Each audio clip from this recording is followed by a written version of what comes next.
Hello everybody, my name is Twotris Humble and I'm the creator of Scrutly Mutly and Drunken Wisdom, and today we wanted to talk about the perceived lack of value in modern art. perceived lack of value in modern art, meaning that we don't understand the value in modern art because... Well, it's even less generally speaking. It's more that you're sharing instances of a lot of the times you see these videos on YouTube and stuff where conservatives try to gotcha people, like these conservative YouTubers like Crowder, Yes. those Ben Shapiro types. The times they're really trying to pander to a specific audience. Yes. And one of the ways they like to pander is by just showing how stupid the other side looks, and they're really cherry pick examples. And one of the ways one of the things they might do is paint like something that they know is really shitty, and then go around to people on a college campus and ask them what they think about it, and then people might come up with all sorts of pretentious answers, and they're like, no, this is literally basically a piece of shit I took. Yes. Basically, and laugh at them for putting projecting all sorts of meaning on it. And talking to people who kind of have that attitude towards art, I've noticed and I'm not going to lie, I kind of used to have that attitude too. I remember when I was in college, I had fulfilling art requirement, and so for that I took an art history class, or a modern art history class. And I remember writing an 8-page paper just like eviscerating one of, I think, Barrett Newman's, or Barrett, it might have been Barrett Newman, something Newman, and his painting Man, Heroic and Sublime, and it really pissed me off. But looking at what bothered me about it so much, and I think this is what bothers a lot of people about modern art, is the monetary value. The monetary value some of it gets, and it seems ridiculous. Like, why does this deserve to be $10 million? And what I've noticed is, I think a lot of the criticism here, and this is why the original title of this video includes something about conservatives, is I think conservatives tend to really look at things from a monetary sense. And so they look at modern art and they think, why the hell is this worth $10 million? Mm-hmm. This does not look like $10 million worth of effort has gone into it. And that is what I think pisses them off. It's not the art itself that pisses them off. It's why is this put on a pedestal, and a very nice golden pedestal, like in the MoMA or something. Like, why is this being so valued? It doesn't seem to have earned that value. And I think that concept of earning something is so important to conservatives. And I'm sympathetic to that. But I think that is not criticizing the art so much as it's criticizing the framing. Putting it in the MoMA or something. If it was just the art itself in somebody's bedroom, they wouldn't really care. It's the fact that people put so much attention to it and are willing to pay so much money for it. I didn't think about the monetary part of this at all when I was bringing it up initially with you. The whole example of walking around a college campus and showing them some piece of crap they found and tried tricking the kids into saying it's a masterpiece or that there's something beautiful about it. Now, don't get me wrong, there might be some people who are specifically trying to maintain a current image or status or pretentiousness. And to those people, I don't know, maybe they'll wake up someday and learn how to experience art for themselves. But I've seen random graffiti on the street that I've really connected with. But in the same way, I could look at someone like Raphael. I don't know if you've seen a Raphael painting before, and also find it beauty for a variety of different reasons. And I think just using colors and textures and all of these these multitude of ways of putting them together and creating a visual experience. To me, personally, they all can be valid, and it boils down to taste. And when somebody tells me that Raphael or Leonardo da Vinci is inherently better than something like Jackson Pollock, I understand what they mean. They're trying to say that someone like Leonardo da Vinci has properly studied anatomy, composition, color theory, and the they know how to use symbolism. They earned it. You see, that's the thing. It's this perception of, they earned it, but like Jackson Pollock didn't earn it. He was just dropping paint on the ground. Why is this guy allowed to be a millionaire and his stuff sell for millions of dollars? When all he's doing is basically sneezing on a canvas. Right. And this boils down to just an individual taste for me, but I like both, and earning is just, when it comes to art, that is not something that comes to mind. I'm not sure how many... Well, that's the point I'm making. That's where I think the misunderstanding comes from. It's not engaging with the art. It's engaging with it as a product. And I think conservatives tend to look at it more as a product than as art itself.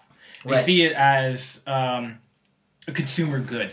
And that's something I disagree with. I can look at Jackson Pollock and quite appreciate it, but as its own thing. But if I look at Jackson Pollock and get resentful of why is he make all this money? I'm sitting here, not that wealthy, and if all it takes is dropping a bunch of paint on a canvas, why can't I be a millionaire too? I don't know. I think there's definitely part of that, but if you can ignore that and just look at the art itself. I think there is something that can be appreciated. Right, there is something that can be appreciated, and I'll try to be fair here, because the thing with people who, let's call them more liberal, because I can only use binary logic for an argument like this, is someone rejects tradition so much that they forget that there are certain techniques or rules that you can learn from that, which allows you to have more agency when you create something.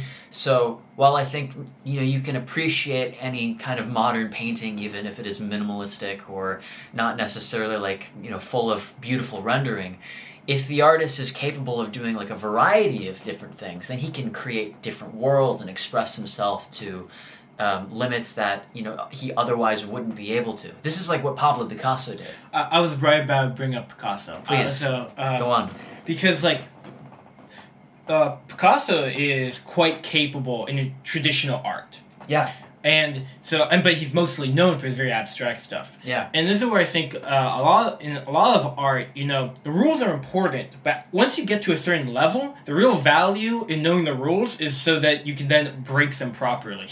At the highest levels of art, the point is to get past the rules. Whereas a lot of people value the rules, and I don't think they understand that for the highest levels. It's breaking the rules where the really interesting things happen, because you have to break them in particular ways. You can't just break them any old way, and you basically have to know the rules well enough so you know where you can break them in an interesting way that's still coherent. Right, exactly. Knowing how to break the rules lends itself to creating right now, creating a new visual style is a lot more difficult than it would have been 100 or 115 years ago. But Pablo Picasso had a neoclassicist movement where he tried to reinvent classicism in his own way, and you get these weird Greek-looking characters with proper anatomy, but yet there's the abstraction that you would see in a different Picasso movement. I find that the synthesis between those two is really brilliant. But there's a lot of potential with art that I think is missed, and people they boil it down to only a handful of things that you need to earn, like you said. But there's more to it than that. The Impressionists. How much about the Impressionists do you know? The reason that they... I know that I like their paintings a lot, but I don't really know too much of... I don't know the history and that stuff so much. Well, if I'm getting my history right, it's 1828. It's in the 1830s. I think it's 1838, but don't quote me on that. Where the daguerreotype was invented, where you take a metal plate and you expose it to light, and the exposure with whatever the exposure creates an image. I don't remember how the mechanism of it is, but after the daguerreotype became popular, you see in the 1840s there's an explosion of portraits. 1840s, 1850s, 1860s. Like, no one ever smiled in those portraits because you had to sit still for like 30 minutes in order for that thing to be processed. So no one smiled in pictures in that period of time. But it was among the first times. Just to be clear, you're talking about photography here. Photography, yes, photography. Yeah. And artists had to react to this because prior to that there was like history painting and portraits and artists trying to capture reality as it was with very complex oil techniques that had developed since the Renaissance in the 15th and 16th centuries. I think actually even back to the 14th century. But all of a sudden that was rendered obsolete. You can do the same thing with a photograph. You can do that with the daguerreotype. But at the time, what was something that painting could do that a photograph couldn't? Color. And so what ends up happening in like the 1860s and the 1870s is you get these like the avant-garde movement with people like Edward Monet, Claude Monet, I think like Toulouse-Lautrec, and the art is no longer about the subject, the art is about the painting itself. And this is like that begins the domino effect to what we know as like modern art in the like mid-20th century, because once the art became more about the painting, the rules slowly but surely just collapsed, and art became like this abstract thing that we now see as normal and like just I wouldn't say common sense, but just when you think of like, can you define art? No, but I think kind of what happens is what used to be important is showing the objective. Yes. And then what ends up being important is revealing the internal sense. That's it. I mean, that's what I like about Impressionism so much, is that it's really about playing around with the feelings you perceive in the thing. Like when you look at a beautiful landscape, it is portraying not the landscape, but the feelings you might have looking at such a thing. Yeah, definitely. Like if you look at Monet's Bridge is a great example. Some of the sunsets that he painted. Van Gogh is technically not an Impressionist. He's considered a post-Impressionist because I think that the Impressionists were like the 60s and 1860s, 1870s, and Van Gogh didn't really start doing his thing until the end of the 1880s. But like he was very heavily inspired with them, and that period, man, it captures like, because you can still see that the rules are apparent. They know the rules. They know how shit works, but they break them just enough for it to feel fresh. And I think after they broke too many rules, that's when people were like, oh, my kid can do that. I do not like that remark that people make. It's like, oh, my kid can do that. It's like, actually, no. That again gets to, the monetary aspect of it seeming so important, People get pissed off because, I mean, look, a lot of us would like to have more money. And I really do think it is kind of that simple. It's like on a subconscious level, it really is that simple. It's this thing of like, why can't, like, my kid can do that, why can't he sell this for millions of dollars, you know? Yeah. And I think it really is something that small and petty that motivates his criticism. And having been there myself, I'm not wagging my finger at people. Like, I've completely been there myself. And like I said before, I've written papers on this for school and everything with that when I did have that perception. So yeah. I mean, this is so when it comes to defining good and bad art, usually the metric that for lack of a better term, the more conservative side of the aisle is earning and like monetary value. That's how they judge the value of the art. That's how I kind of see it at a deeper level. Really? Now, again, different people are different.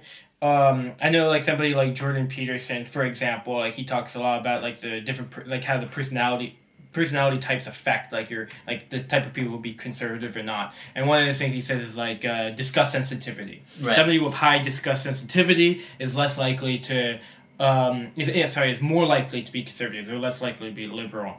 And they might argue that no, it's that modern art looks disgusting and the old stuff looks beautiful. It captures conventional senses of beauty, and that's why conservatives have this this notion of art. And that might be true for some people, but I do think that one important aspect of it is a lot of conservatives, and what's funny is that when I say conservatives, I'm talking about, the type of people who vote Republican. I'm not talking about, your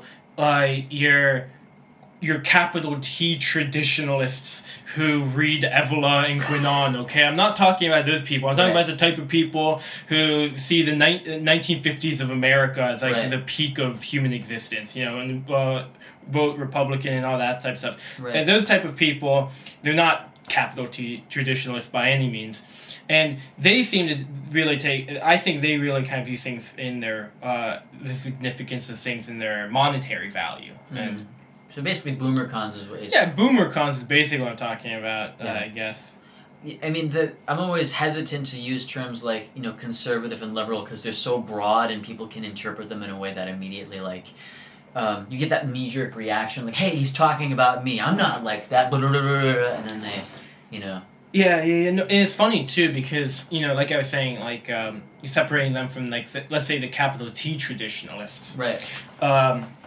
Capital T traditionalists, people subscribe to a perennial philosophy and that stuff, as Guinan did, and Evola did. If you look at art in different, if you look at the mandalas, for example, that Buddhists do, that could be seen as fairly comparable to abstract paintings, but there's a beauty there, and that's seen as there's something traditional about that too. It's part of the tradition, and so despite the fact that it can be kind of compared to modern paintings. Mm-hmm. And so that's what I'm saying, I feel like the boomercon could easily criticize both, or the only reason he wouldn't criticize Buddhist mandalas is because it's tied to tradition. But if you showed him a mandala without the context that there's any kind of traditional value to it, they would probably criticize it the same way they would Jackson Pollock or something. I've never... a Buddhist mandala is that like a type of statue? I know I've probably seen this. It's art they make that's meant to be temporary. So they make it and then they destroy it. And I know one way they do it is they use colored sand, I think is how I've seen it done before. And so they make something beautiful of colored sand and then they just eradicate it. Dude, that's so cool. Yeah. A lot of interesting geometric designs you see and stuff. You can barely see that, but that's super fucking cool. Wow. You might just have to find the image and edit it into the video later. Yeah, that's fine. I like what's so... It's stuff like this that gets me super excited, and it's not realistic. I mean, just... But you can see how, if you take that out of context, a boomercon might be okay, I mean, whatever. Yes. Well... Because it's a very materialistic way of looking at art, I guess. Mm-hmm. I never considered how money played a factor into this. I thought it was more just a subconscious ideal that has been inculcated into them from a young age. You teach. If you watch an old Disney movie or old cartoons or old media, you always see classical paintings somewhere in there to remind you that this is the ideal that you want to see. And with that in mind, if you see anything that differs from that, then it's an immediate disgust reaction. Mm-hmm. Now, you're probably pretty low in disgust sensitivity. You think? Yes, high in disgust sensitivity. You're high in disgust sensitivity. Yeah. Really? You're high in it. Oh, okay. I don't think... I'm pretty average. Why do you think you're high? Why would you say that you're high in disgust? Because there are just some things where I'm just I don't want I just can't look at that. You can't look at that? Yeah, I can't look at that. I don't want to make you any examples. I mean, I think one of the best examples is the movie Seven. Yeah. You ever watch the movie Seven? No, I've not. I mean, so... Fun fact, the way I watched the movie Seven is we're reading Dante's Inferno and in class. So actually I was showing this movie in class. Don't blame the teacher at all for it. In fact, he was a really cool guy. And I did think the movie's interesting. But there were some scenes there that I just actually just had to look away for. This is just too much for me. And the Seven Deadly Sins play a big part in that movie. And basically, the plot of the movie, there's a serial killer, and the way he kills people, he finds people who break certain of the Seven Deadly Sins, and then he finds a poetic way to punish them for them. So the one that really disgusted me was how he dealt with a guy who dealt with gluttony, and this guy basically created this contraption where the guy who, an obese man, is forced to eat literally his own his own lard, basically. I mean, and just stuff like this is just like I just can't. Even for a movie, I'm just like sorry, I just can't. And then there are other things, but I don't even think you need to be like mid discuss sensitivity to look at something like that and be like, okay, that's a lot. That's a lot. I would probably be uncomfortable watching a scene like that. Yeah, definitely. When I think of discuss sensitivity, my impression is new ideas that kind of challenge your worldview. That's what... Yeah, I mean, again, when I say when I think of disgust, I just think of something that makes me like, ugh, like bugs. Yeah. I can't deal with bugs. I guess that's a smaller example of like, I just have little tolerance for bugs. Yeah. So so I don't mean tolerance or low. I don't mean high or low tolerance for ideas, and maybe that is more the way that people mean it when they talk about personality types. Yeah. No, I'm no psychologist, so have that excuse. But I like my understanding of it is just like I just can't deal with stuff that stuff that makes you go ew. Yeah, I relate to you on bugs. Good example of that is I remember playing guitar in my room a couple months ago, and I was just jamming out, and all of a sudden I heard like right behind me, and I looked to my left, and I see it was a stink bug. Oh, Jesus! And without thinking, I took the nearest book, and I was like, just wham. And you know what happens when you smash a stink bug? Yes. Garlic, very strong garlic smell, for hours, and that was I wouldn't say it's a lesson learned because I regret nothing. I hate bugs. But it's just another reason why, actually, I don't know if I want to get into the seafood thing, but yeah. Shrimps is bugs. I know that seafood tastes really good, but ever since that kind of like internet phenomenon started appearing in my newsfeed and people talked about it, I'm like, fuck, shit, they really might actually be bugs. Can I eat this? I don't know, kind of thing. So people say it to me. I just perceive them. I can still perceive them as two completely different things. Yeah. So shrimp is I'm still fine eating shrimp. Yeah, maybe I'm still going through that shock phase. Can you eat seafood? You should let us know, or don't. Well, that was very fruitful. Cool. Well, I wonder if our boy Johnny is gonna come around for a podcast today. So. I don't really know what else to say. Well, let's just cut it off now. You cut it off. You look like you need to